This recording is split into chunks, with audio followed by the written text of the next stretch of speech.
Swayam Prabha. Digital India. Educated India.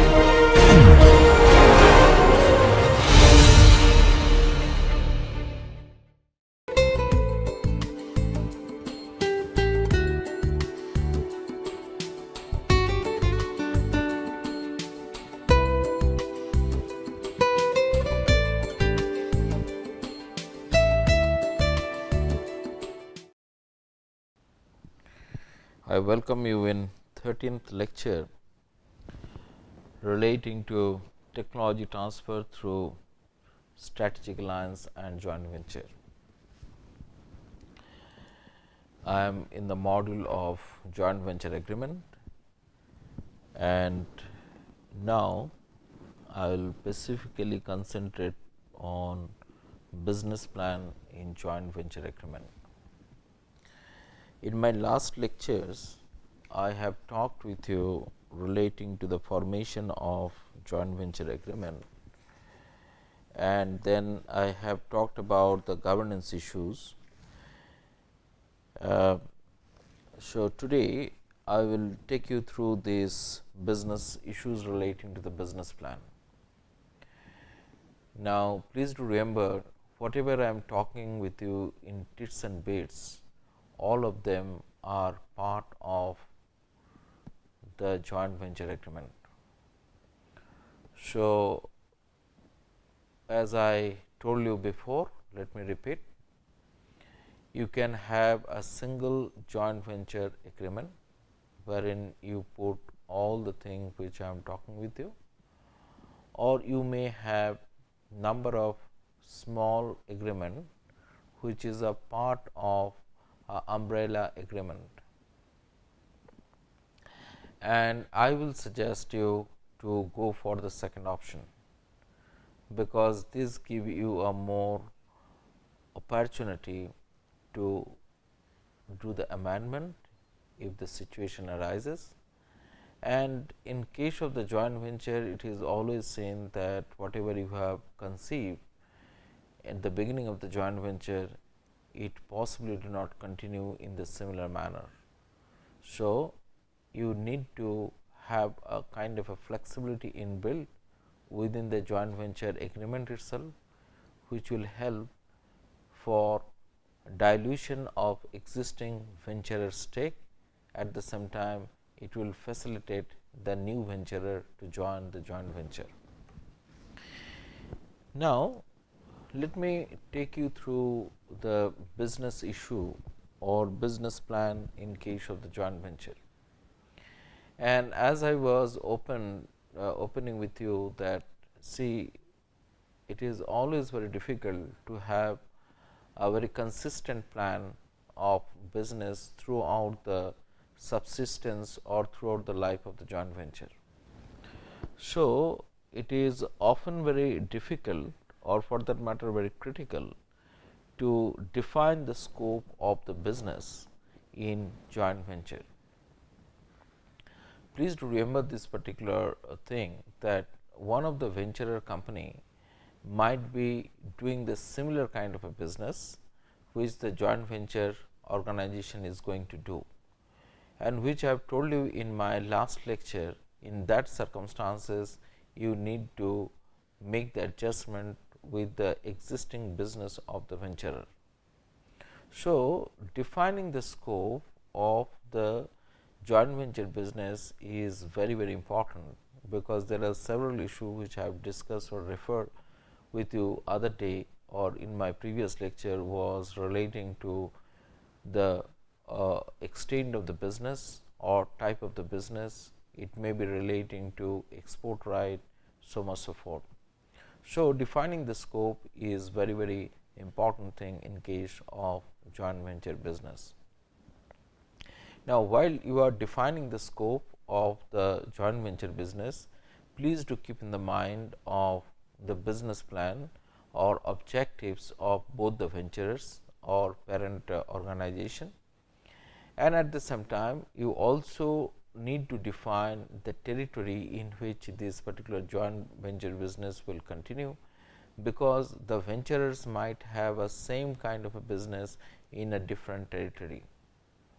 and at the same time you might also define the market segment as well with the territory, because maybe your venture company or the parent company are car making company, but when they are doing this particular joint venture, they are not interested to make all types of car. They might be interested to develop a, a car with battery technology, or they might be interested to develop a car which is auto navigable, that means a driverless car, something. So, it might so happen that it is not only the territory, but the segment which they wanted to enter, that is not within their core business domain. Or there might be another example, like until now there is a two company which are a publisher company, or rather book publisher company. They were doing the business in different segment, like one was doing publishing the frictions or the storybooks, and another was in business of publication of the management and the law books. Now, they have decided to have a joint venture because they wanted to create online resources of whatever the journals or the books, whatever they have, and they further wanted to acquire the new business in future. So, herein you can find that though they are in a publication, but they have chosen a separate segment, and wherever they are going to publish this online material, it might not be same business place where they are doing the business at present. So, I should also advise you to build up some kind of a flexibility within your joint venture plan, because it might so happen that there is a change of a different parameter in the market, change of parameter in regulations, change in parameter relating to customer choice, so much so forth. So, you might need to change your business plan in the future.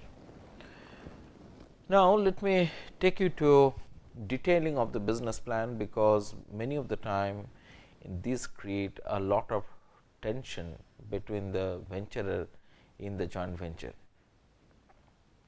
So, if you are having a business plan, it should always you should try to have a multi-year rolling plan with the annual budget.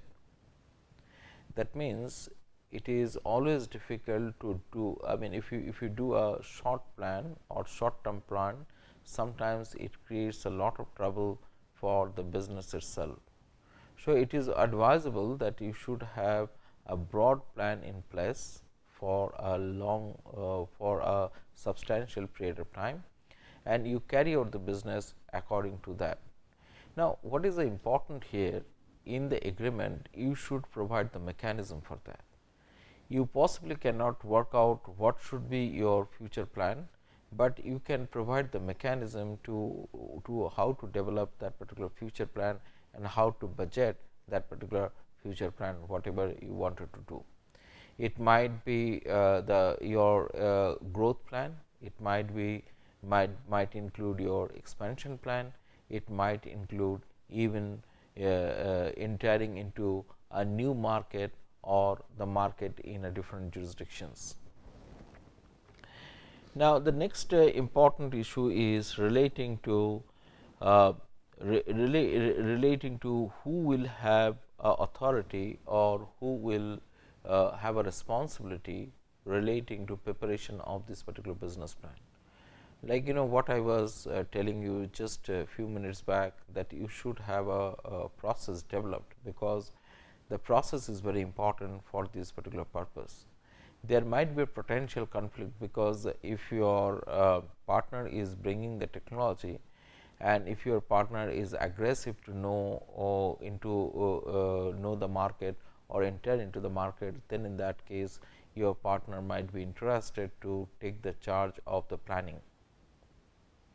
And then in that circumstances, you should also see that in what extent you are allowed your partner to do that particular thing, or for that matter you are going to leave everything relating to the planning not with the venturers or not with the promoters or the partners, but solely with the joint venture company.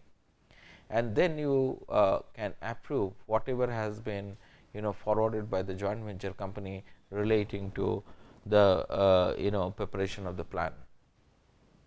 So, whatever you do, you should create a provision into your joint venture agreement.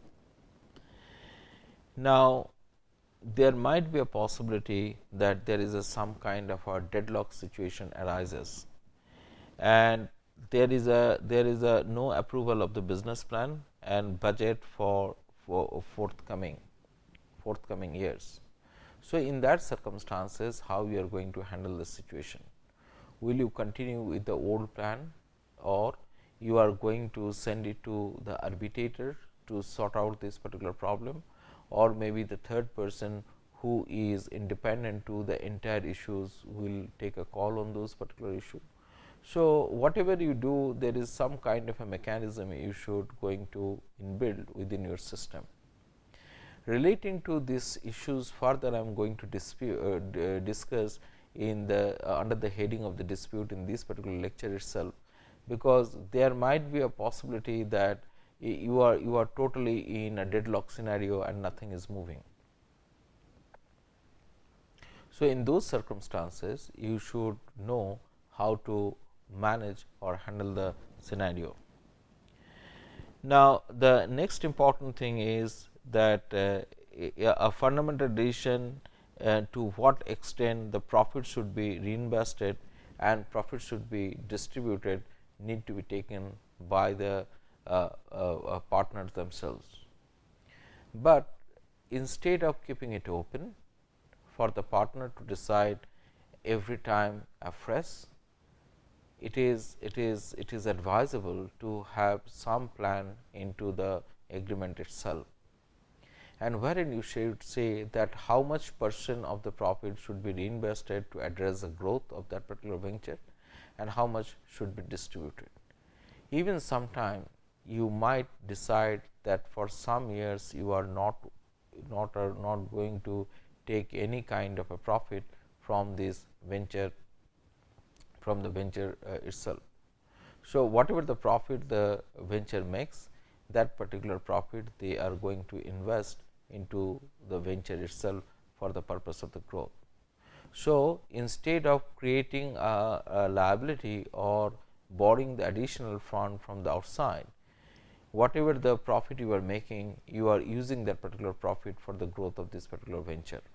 Now, let me take you through technology transfer. And if you remember, our course is revolved around this technology transfer only. We wanted to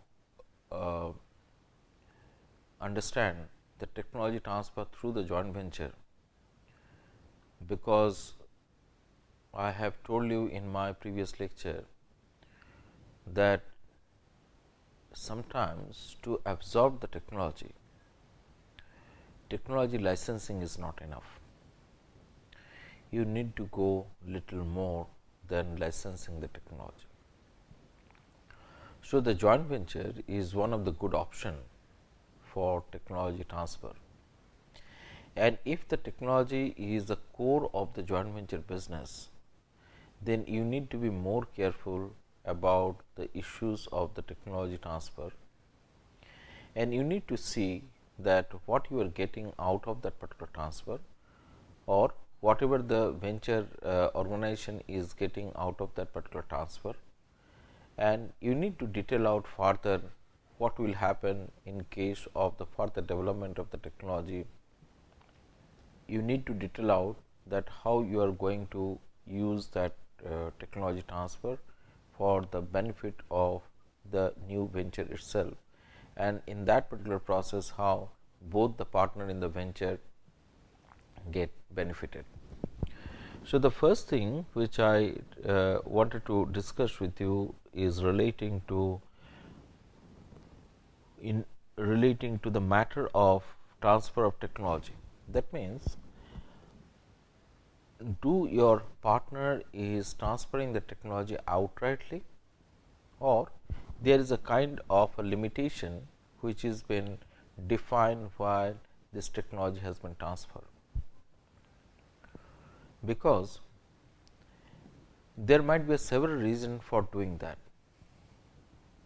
It might be relating to the regulatory issue, the technology partner who is transferring the technology, there might be some kind of restriction from the country from where they are transferring the technology.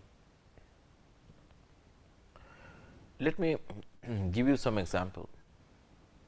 Like if it is a defense technology, then you will find that the host country or the country of the origin of your partner might put some kind of restriction relating to the transfer of the technology to the new or competitive country.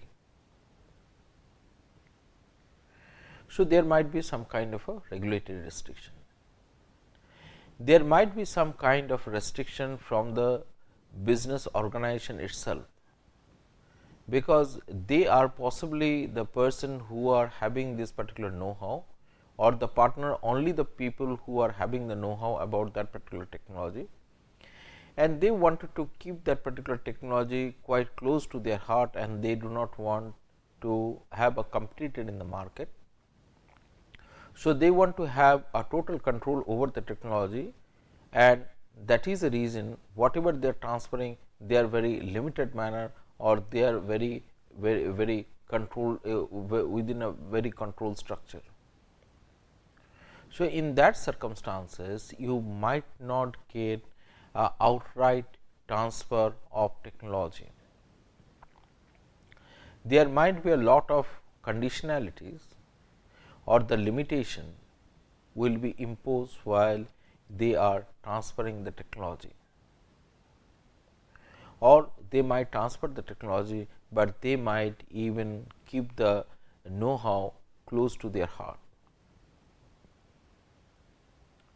So, while transferring the technology or whatever the kind of technology which you are getting, that is an important issue which you need to understand while you are negotiating, or for that matter developing the conditionality in the joint venture agreement. Now, if the technology is a short lived, if the technology is already lose the market from the country of the origin, if the technology is not very complex, but a simple technology, in that circumstances maybe your partner like to transfer the technology outrightly, or if your partner feel that well, after transferring the technology outrightly, there is every possibility that the venture company is going to build further on the technology, and they can get a rent on that in the future years. In that circumstances also your partner might transfer the technology outrightly.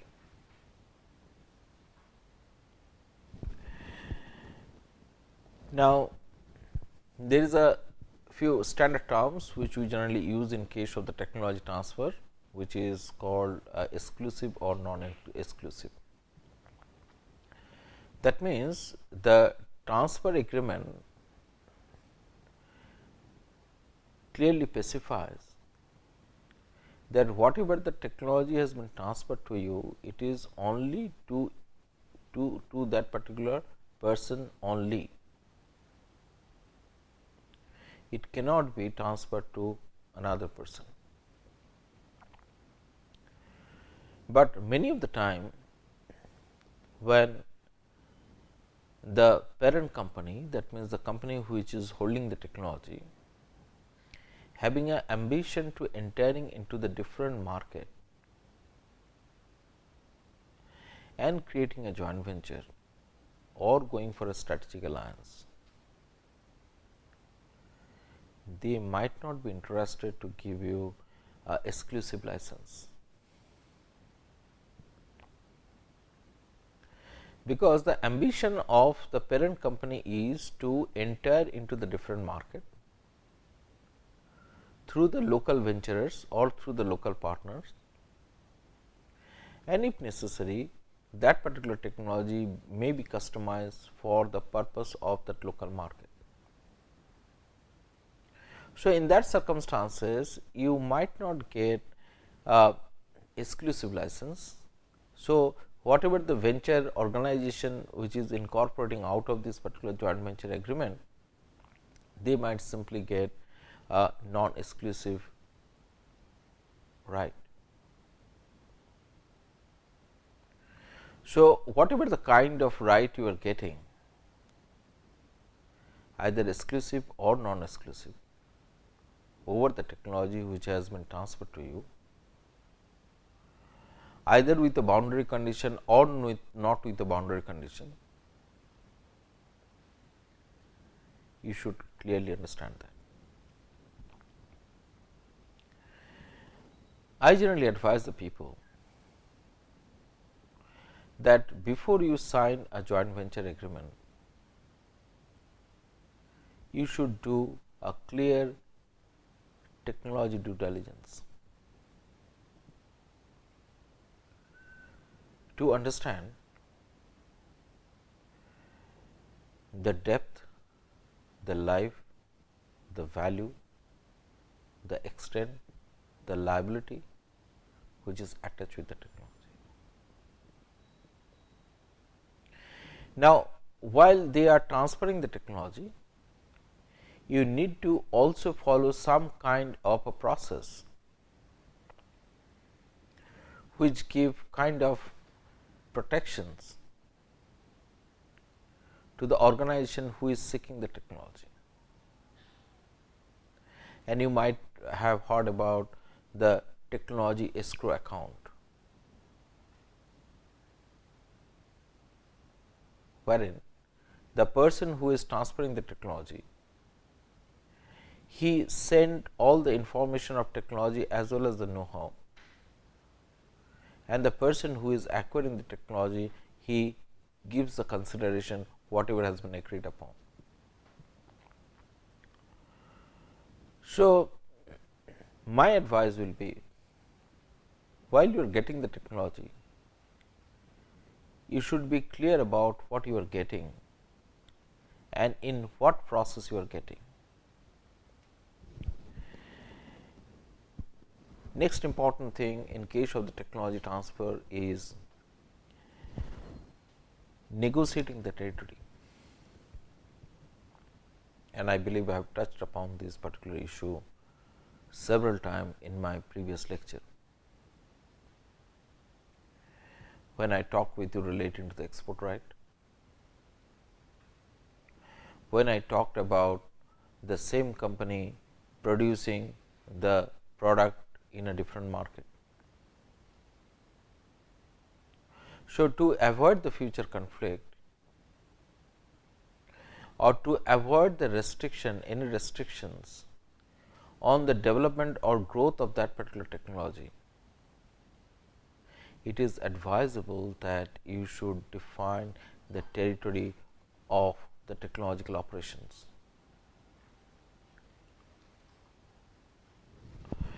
Then you possibly require to decide about the method of payment,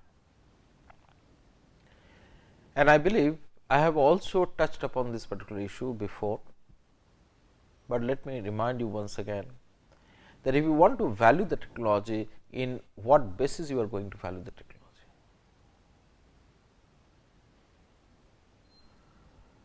And if you are valuing that particular technology or based on certain standard method, then in that case how you are going to compensate that valuation. Are you going to make this valuation in terms of the royalty?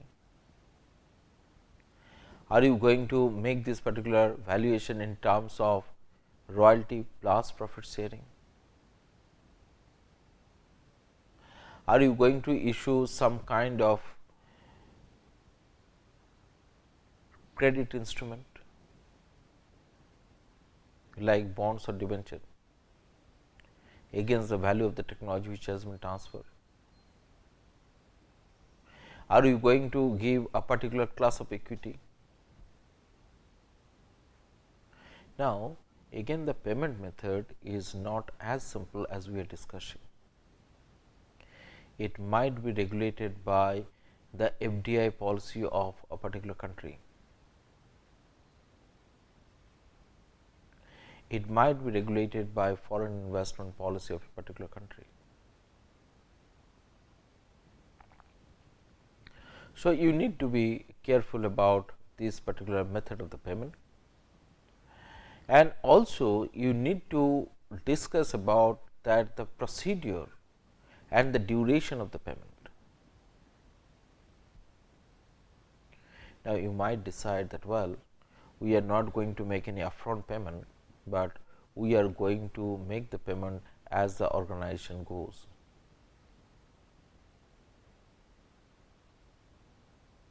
So, in that case, if you are thinking that you are going to pay a extra dividend, or you are going to issue fully paid up shares or fully paid up debenture. So, whatever you decide, you need to decide, and you need to create a provision in your joint venture agreement. Now, next important issue is that who is going to own if you make a development on the technology which has been transferred, or the improvement which on the technology which has been transferred.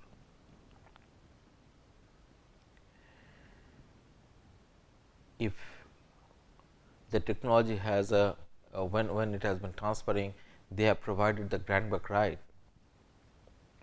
then maybe you need to continue giving the rent to the parent company or the partner who has brought the technology. But again, some of the issues relating like this might hit the regulation of the fair market regulator.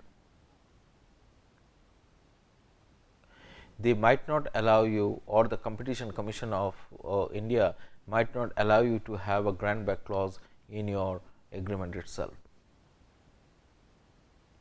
Now, these ownership issues are very important. If some of your partner who has brought the technology want to dilute their stake, or they want to exit that particular company, then there should be a procedure in place to understand, to value, and to see that how this particular ownership can be adjusted against the new scenario. Now, next issue relating to the technology is if there is a exit by one co-venturers, other continue, which I was just discussing before in case of the dilution of stake. You need to have a procedure in place. You can compensate in monetary term, you can give kind of a non-exclusive right, or even you can have a position, you can have a provision to purchase that particular technology from this particular venturer.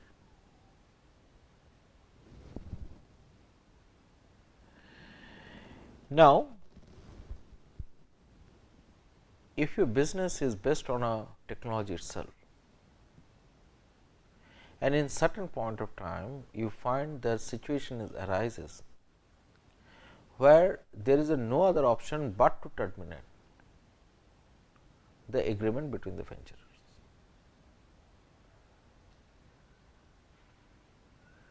So, at that time you should have a policy in place.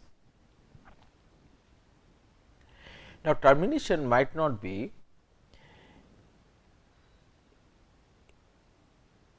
by any of the venturers' action. but termination might be totally external to this particular venture, and some external condition which is forcing this particular venture to come in. For example, there might be some kind of a regulatory sanction.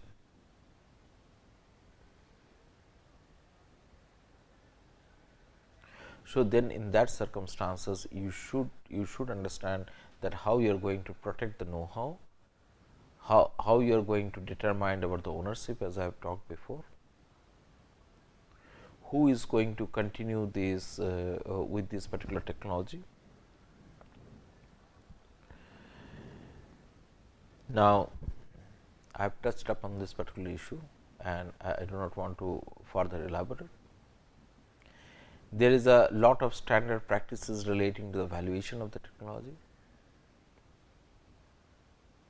like it can be a market valuation. But there is a possibility or the situation might arise that you are dealing with the technology which do not have any market, do not have a known market, or technology itself is so new that market is yet to develop, and in that particular circumstances even the valuation is very difficult to do. And please remember, in most of the cases whenever there is a negotiation relating to technology, many of the informations are not disclosed to during the negotiation stage, because it might have a counter impact on the business of the person who is transferring the technology.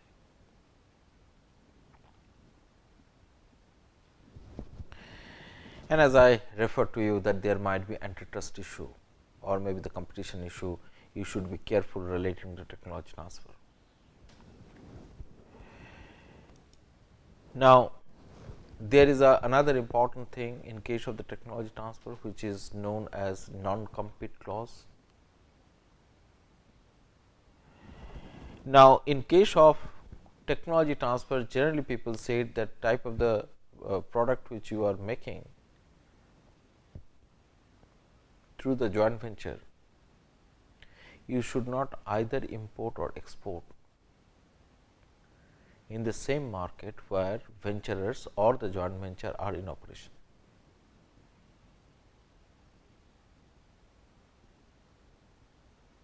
Now, if that is so, then in that case you should have a duration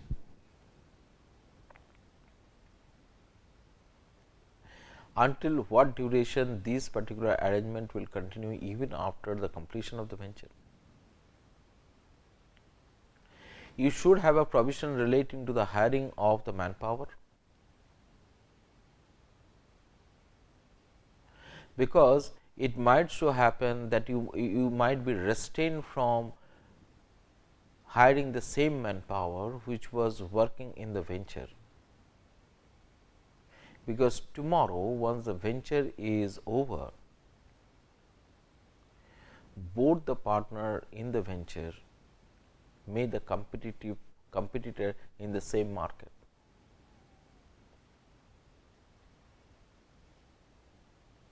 So, you need to sort out this particular issue in your agreement. Now, next important issue is relating to the distribution of the profit. I have talked about how to reinvest for the growth of JV. Then there is a issue relating to duration of investment.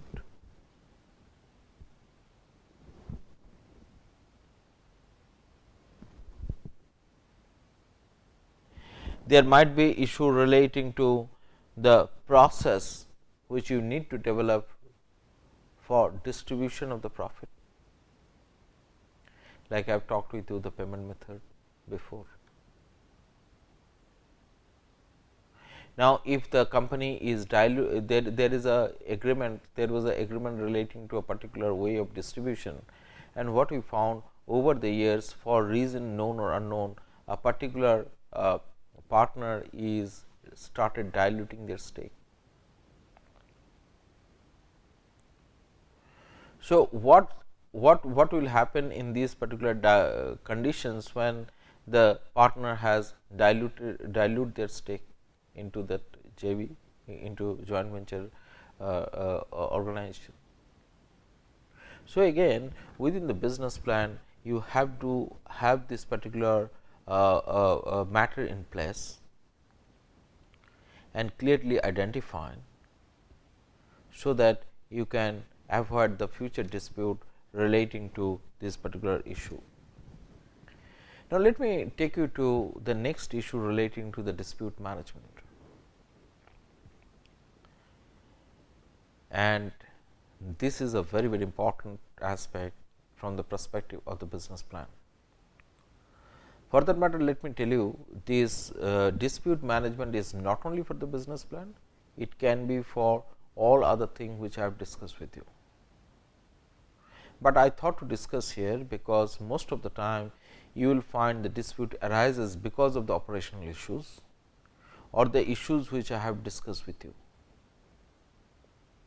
So, in generally in case of the JV, we found there is a two kind of arrangement people generally go ahead with. One arrangement is that it should be solved through arbitration and mediation and arbitration. And I will advise to you, you should specify that what are the issues you should going to decide through mediation and arbitration.